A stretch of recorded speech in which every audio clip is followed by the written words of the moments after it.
This episode brought to you by Patreon. Patreon, because sometimes we actually make good content. And who wouldn't want to be a part of this? Now you can. Patreon. Now this.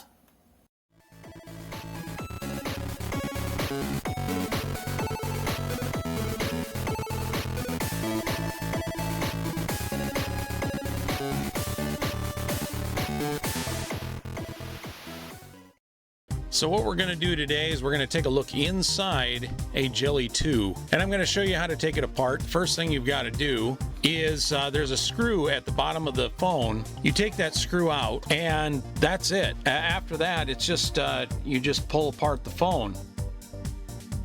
This particular Jelly 2 was dropped into a vat of water, and for a month it actually ran. The Jelly 2 is not a rugged phone by any means, but somehow this phone survived with essentially filled with water. When I picked it up, I sprayed the water out of the phone, out of the slots in the phone, and it just ran out. It was unbelievable. So these little plastic tools, that is what this is for, is to pry the screen up. And right now I'm just trying to get underneath it, just to get the glass up. The screen up just a little bit. If you can get the corner of that screen up just a little bit and then get the tool in the right way, then you can move the tool in around the phone and that glass just sort of, the screen just pops up. Having two of these tools really does help. One keeps the screen from falling back into place, and then the other one loosens the tabs up so that you can get better purchase on that screen.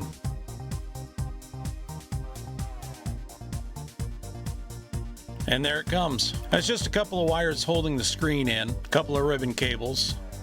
And you can see as I'm blowing the canned air into it, liquid is still coming out. This it's no joke. This phone was full of water. How it lasted a month, I don't know. That's pretty incredible. So just a couple of screws hold these ribbon cables in. Once they're out, the ribbon cables just come right out. And there it comes. Just pry up the connectors with a little flathead screwdriver there. Now for the main circuit board, just a few screws hold this in. Standard Phillips screws, number 0. That is the battery connector there. Just have to pry that up and out of the way. Now at this point I'm not being real careful with the phone because obviously the phone is non-functional. But if you were to remove this circuit board, you want to be a little more careful than I was. This side, prying it up along this long side worked a lot better than trying to get it from either the corners or the short end.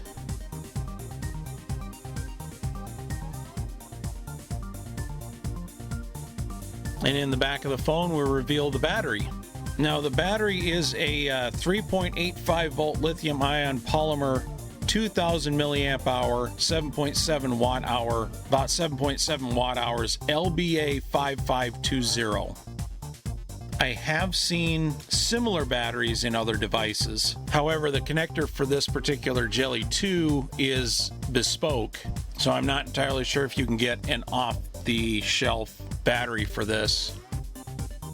One interesting thing to note is it does have the little pull tab for the battery. However, the problem was the pull tab on the battery is basically at the same height as that back circuit board there. You would almost have to remove that back circuit board and leave the battery by itself in order to pull that tab to remove the battery. In this case, I just used very gentle pressure, was very careful, pried the battery up. It's very important that you don't puncture the battery. You'll end up with a fire. Again, not being terribly worried about damaging the actual phone because this phone is just completely dead anyway. Everything that could be corroded was corroded. Here's that strip that I was telling you about. I was not able to access it until that battery was out, which is ironic because the whole point of that strip is to be able to pull that so you can remove the battery. There's some black plastic insulation on the back of the phone. I'm not sure what it was for, if it was for insulating the battery more. It just simply was there behind the battery. But that is essentially it. That is the inside of a Jelly 2.